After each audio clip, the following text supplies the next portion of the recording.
द्वारकाधीश मंदिर, जिसे जगत मंदिर भी कहा जाता है, गुजरात के द्वारका शहर में स्थित भगवान श्री कृष्ण को समर्पित एक प्राचीन मंदिर है। इस मंदिर से जुड़े कई रहस्य और चमत्कार इसे खास बनाते हैं। ये भी कहा जाता है कि इसका निर्माण भगवान श्री कृष्ण के प्रपौत्र वज्रनाभ ने करवाया था। यह मंदिर समय समय पर नष्ट होता रहा और पुनर्निर्मित किया गया।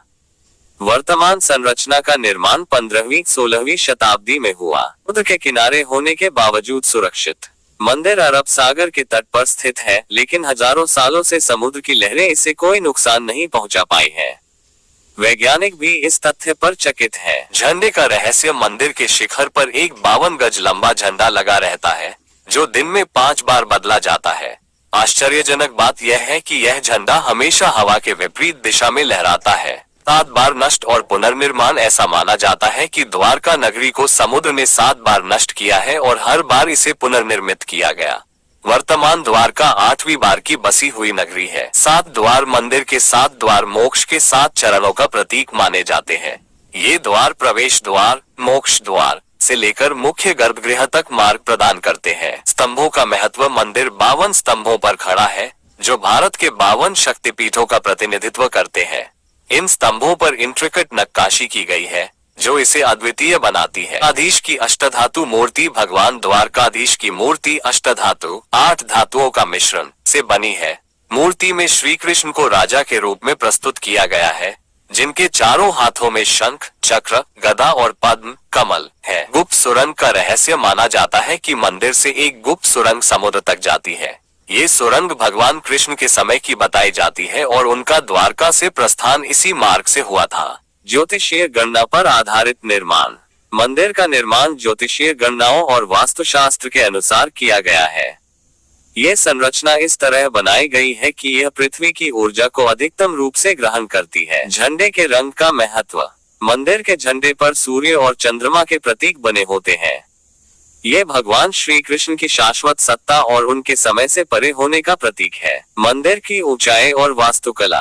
मंदिर की ऊंचाई लगभग 78 मीटर है और यह शिखर को देखकर विशालता का अनुभव होता है।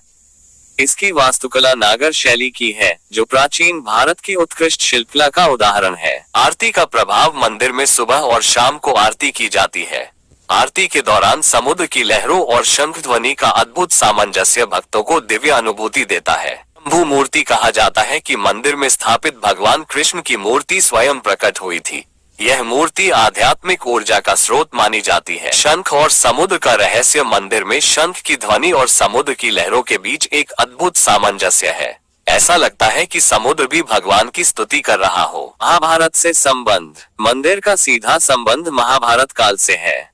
कहा जाता है कि युद्ध के बाद श्री कृष्ण ने द्वारका नगरी में निवास किया और यहीं से अपने देह का त्याग किया। द्वारका के अवशेष। समुद्र के अंदर द्वारका नगरी के अवशेष मिले हैं, जो इसे महाभारत के समय का प्रमाणित करते हैं। ये अवशेष प्राचीन सभ्यता की अद्भुत कला और इंजीनियरिंग का परिचय देते हैं। समुद्र का नतमस्तक होना। ऐसा कहा जाता है कि मंदिर के पास समुद्र की लहरें इतनी उग्र नहीं होती, मानो वे भगवान के सामने नतमस्तक हो। धर्म और संस्कृति का केंद्र। द्वारकाधीश मंदिर 4 धामों में से एक है। यह न केवल धार्मिक बल्कि सांस्कृतिक दृष्टि से भी महत्वपूर्ण है। कीर्तन और संगीत का प्रभाव। मंदिर में होने वाले कीर्तन और भजन भक्तों को आध्यात्मिक शांति प्रदान करते हैं। ये संगीत श्रद्धालुओं को भगवान से जोड़ने का माध्यम बनता है। कालजयी महत्व। मंदिर का स्थान ऐसा माना जाता है कि इसे समय और प्रकृति भी नहीं मिटा सकी। ये भारत की धार्मिक और ऐतिहासिक धरोहर का प्रतीक है। इन रहस्यों और चमत्कारों के कारण द्वारकाधीश मंदिर दुनिया भर के श्रद्धालुओं और पर्यटकों के लिए आकर्षण का केंद्र है।